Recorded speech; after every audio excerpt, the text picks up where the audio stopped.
President of Cancer Warriors Foundation and Vice President of Cancer Coalition Philippines.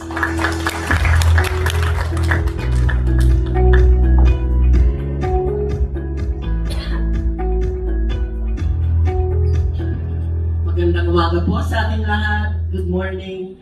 I always feel inspired when I'm with a room full of people that I know already the words to the music, and I don't necessarily have to repeat it again.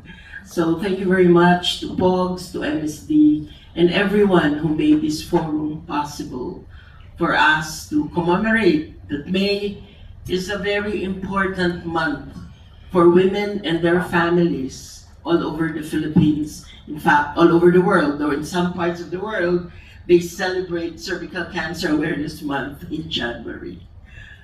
It has been said that a country is judged by the way that it helps, protects, and treats the woman, and that the manner in which a country treats its women reveals its very soul. I think in this forum this morning and in our conversations, we're actually taking a deeper and closer look at exactly what the soul of the Filipino community and the Filipino as a country is. We often say in the Philippines, in the context of gender sensitivity, that we don't just say, babae lang ako, but we say, babae ako.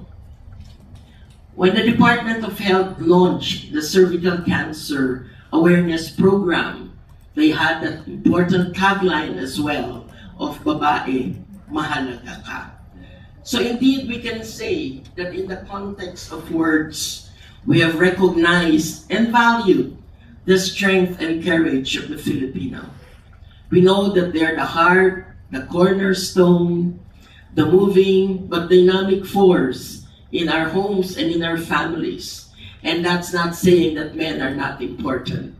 Because with us, side by side, you take care of our families, our communities, the well-being and the stability of our nation, despite, as was mentioned, the recent Netflix-type telenovela that we have been all part of. And of course, we all know that most of our barangay health workers, the very backbone of our healthcare system in our communities, are oftentimes women. But the barangay captains and leaders, most often, and the kagawads for health are still men, even if there are women in the barangay council. And yet, sadly, as has been mentioned by all of the previous speakers, when it comes to cervical cancer, we still lose many of our mothers, sisters, children to cervical cancer. We still have many women being left behind. We have programs, yes. We have policies, yes. In fact, we are advanced from other countries in the region. But unfortunately, when it comes to mortality statistics, when it comes to how many actually go screening, well, there has been improvements. Our mortality statistics, we are among, kung sa Montessori pa, mga hindi na kasi ngayong valedictorian at salutatorian, high performers. We are high performers in the number of women who do not survive what is, as you've all mentioned, a very preventable and treatable disease. We recognize that we have the POGS, and we thank you for providing leadership in awareness raising, engaging health facilities, and as many stakeholders as you can.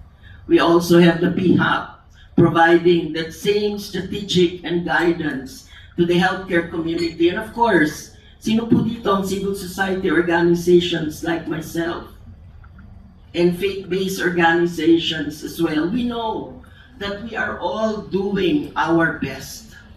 But unfortunately, despite our best efforts, the cascade of care for women with cervical cancer still leaves much to be desired.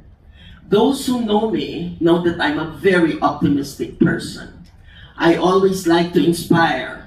But this morning, I take a page from an international leader who said, I am here not so much to inspire, but to disturb.